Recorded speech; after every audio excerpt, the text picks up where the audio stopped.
श्री कृष्ण की लीलाओं से शायद ही कोई शख्स अनजान होगा, लेकिन क्या आप जानते हैं कि कृष्ण की मृत्यु कब और कैसे हुई थी? वो कौन था जिसके हाथों श्री कृष्ण की मृत्यु हुई? मानवता और मानव जाति को लगभग नष्ट कर देने वाला कुरुक्षेत्र का युद्ध शांत हो चुका था। अपनी जीत पर पांडव खुश नहीं थे, बल्कि युद्ध से हुई तबाही को देखकर उनका मन बहुत विचलित था। युद्ध के बाद श्री कृष्ण पांडवों के साथ गांधारी और धृतराष्ट्र के पास बेटे दुर्योधन की मौत पर शोक जाहिर करने और क्षमा मांगने पहुंचे। दुर्योधन का खून में लथपथ शरीर और अंधे माँ बाप की आंखों से आंसुओं की बाढ़ से पांडवों का भी दिल भर आया था।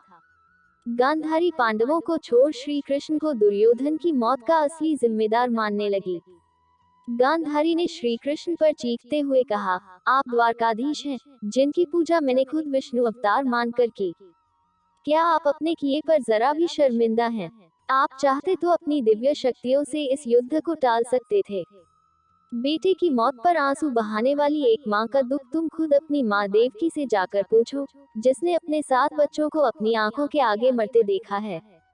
इसके बाद गांधारी ने कृष्ण को श्राप देते हुए कहा, यदि भगवान विष्णु के प्रति मेरी आस्था सच्ची रही है तो आज से ठीक 36 वर्ष बाद तुम भी इस धरती पर जीवित नहीं रहोगे। द्वारका तबाह हो जाएगा और यादव वंश का हर इंसान एक दूसरे खून का प्यासा हो जाएगा। ये कहकर गांधारी श्री कृष्ण के चरणों में गिर गई और रोने लगी। कृष्ण ने चेहरे पर हल्की सी मुस्कान लिए गांधारी को उठाया और कहा, माते, आपके श्राप का असर एक दिन जरूर होगा, लेकिन ये सिर्फ मेरे प्रति आपकी सच्ची श्रद्धा की वजह से नहीं, बल्कि बदलते समय की वजह से भी होगा।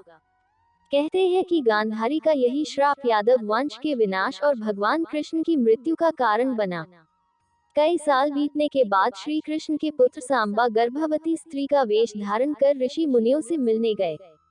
ये देखकर ऋषि भड़क गए और उन्होंने सांबा को श्राप दिया कि तुम एक ऐसे लोहे के तीर को जन्म दोगी जो तुम्हारे कुल साम्राज्य का सर्वनाश कर देगा। इससे सांबा बहुत डर गए और उन्होंने इस पूरी घटना के बारे में उग्रसेन को बताया। सांबा को इस श्राप से बचाने के लिए उग्रसेन ने कहा कि वो एक तीर का चूर्ण बनाकर उस प्रभास नदी में प्रवाहित कर दे। ऐसा करने से वो श्राप मुक्त हो जाएगा। जिस इलाके में इस चूर्ण को जमा किया गया था, वहाँ एक खास प्रकार की घास उगाई। ये देखकर उग्रसेन ने कहा कि यादव राज्य में किसी भी प्रकार के नशीले पदार्थों का उत्पादन और वितरण नहीं किया जाएगा। इसके बाद द्वारका में कुछ बेहद अशुभ संकेत देखे गए, जिसमें सुदर्शन चक्र, श्री कृष्ण का शंख, उनका रथ और बलराम के हल का अदृश्य हो जाना शामिल है। द्वारका में अपराध और पाप बढ़ने लगे थे। ये देख श्री कृष्ण परेशान हुए और उन्होंने अपनी प्रजा से प्रभास नदी के तट पर जाकर पापों का प्रायश्चित करने का आग्रह किया। द्वारकावासी वहां जाकर मदिरा के नशे में चूर एक दूसरे से लड़ने लगे। गांधारी के श्राप के अनुसार यादव वंश के सभी लोग आपस में लड़कर मर गए। इस घटना के कुछ समय बाद श्री कृष्ण एक पेड़ के नीचे योग समाधि ले रहे थे। इसी दौरान जरा नाम का एक शिकार वहां हिरण की तलाश में आ गया। जरा ने कृष्ण के हिलते हुए पैरों को हिरण समझा और तीर चला दिया। इसके बाद शिकारी श्री कृष्ण के पास पहुंचा और अपनी गलती के लिए उनसे क्षमा मांगने लगा। तब श्री कृष्ण ने उसे सांत्वना दी और बताया कि कैसे उनकी मृत्यु निश्चित थी। श्री कृष्ण ने कहा, त्रेता युग में लोग मुझे राम के नाम से जानते थे। राम ने सुग्रीव के बड़े भाई बाली का छिपकर वध किया था। अपने पिछले जन्म की सजा उन्हें इस जन्म में मिली है। दरअसल जरा ही पिछले जन्म में बाली था। ये कहकर श्री कृष्ण ने अपना शरीर त्याग दिया। श्री कृष्ण की मृत्यु को ही कलियुग की शुरुआत माना जाता है।